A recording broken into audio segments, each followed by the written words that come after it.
And I think that what that leads to is just kind of looking at Kumu less as like just a live streaming app, more of we have this creator base and we have this community, and how do we serve them in the best way possible.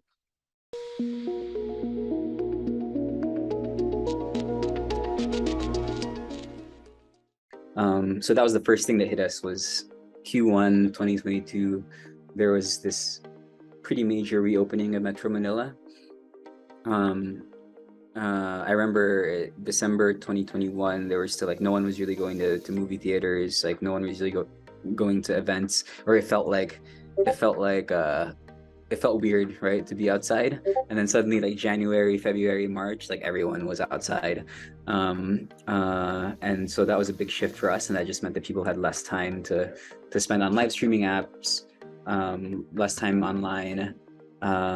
People now had to pay for like things like transportation and fuel again. And and had to budget for going out and whatever their outdoor activities were. So there was less budget also, but people had yeah, like we used to have like 100% wallet share almost in terms of if people want entertainment. Like now we have to share that with offline activities. And so and then on the creator side, if you were an artist, like you had concerts again. If you were an actor, you had all these shoots again. So on both the viewer and the creator side, we saw there were people had a lot less time and a lot less money to spend on something like live streaming. So we had to shift. And I think the first part of that shift was just kind of a shift to sustainability. Whereas in 2020, 2021, you could just like invest in growth. Now it became clear that the growth was going to be a bit harder and was going to take a lot longer. So we had to just have a lot more time, right? Like we had to prepare for our growth and our ambitions to take 3 to 5 years, and not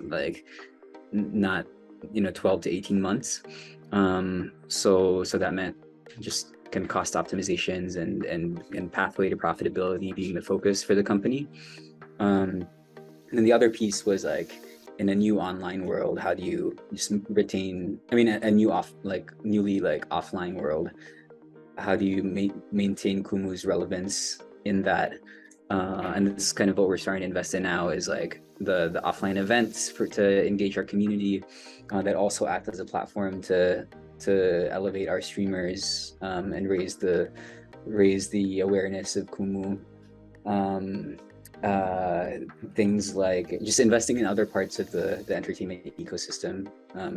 If people don't have as much time for live streaming, like what are they spending their time on? It's like if they're watching film, TV, movies, even TikTok, listening to podcasts, how do we help our creator base reach their audience through those means, and also earn from those other formats?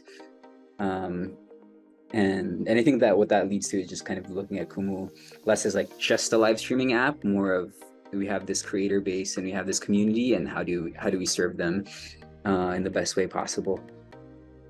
I think we just had to figure out, it's like, how do you take the things that worked in 2020, 2021, which was, all the best creators in the Philippines being on Kumu, all the best IP in the Philippines being tied to Kumu in some way. How do you do that, but on a leaner base and more sustainably? So for example, the things that we did on TV, they drove a lot of traction for Kumu, but they were big investments for us. The alternative to that, post-COVID, is like, how do we start to build up our own IP, our own talents, or closer, more upstream, like early stage partnerships with IP and talent, so that instead of having to come in as a sponsor, essentially, that has to pay a big ticket price to be involved in something that's already established, like actually building things up from the ground with our creator base and with our partners, so that when one of those things becomes the next big show, or one of those talents becomes the next big talent, Kumu will be there just by way of having been a supporter from the beginning. So I think that's where the bigger shift has been, is like, how do we do more with less? How do we invest in things earlier on, instead of things that are already established? Um,